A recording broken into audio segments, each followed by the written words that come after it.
صحابہ کرام رضی اللہ علیہم اجمعین نے اللہ کے رسول صلی اللہ علیہ وسلم سے پوچھا، ما ہی الاضاحی یا رسول اللہ، اے اللہ کے رسول، ہم جو یہ قربانی کرتے ہیں، جانور کے خون کو بہاتے ہیں، اس کی کیا حقیقت ہے؟ تو اللہ کے رسول صلی اللہ علیہ وسلم نے ارشاد فرمایا،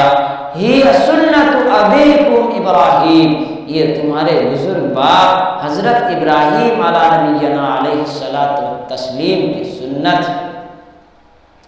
پھر صحابہ کرام نے پوچھا کہ اے اللہ کے رسول، ما لنا فیہا، ہمیں اس میں کیا ملے گا؟ تو اللہ کے رسول صلی اللہ علیہ وسلم نے کہا کہ لِكُلِّ شَعْرَةٍ حَسَنَةٌ، جانور کے ہر بال کے بدلے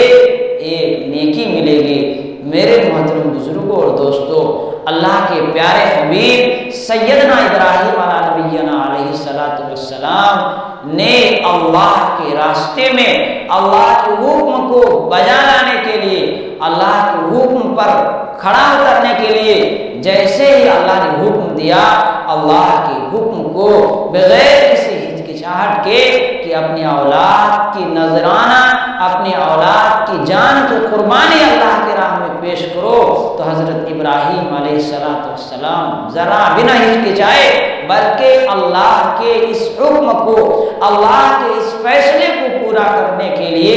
اللہ کے حکم کی طرف چل کھڑے ہو گئے اور اپنے اولاد کی قربانی، اپنے اولاد کی جان کی قربانی دینے کے لیے تیار ہو گئے۔ جب اللہ نے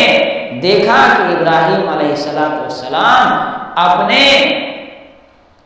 اس خواب کی تعبیر میں سچے اور پکے ہیں، تو اللہ نے آپ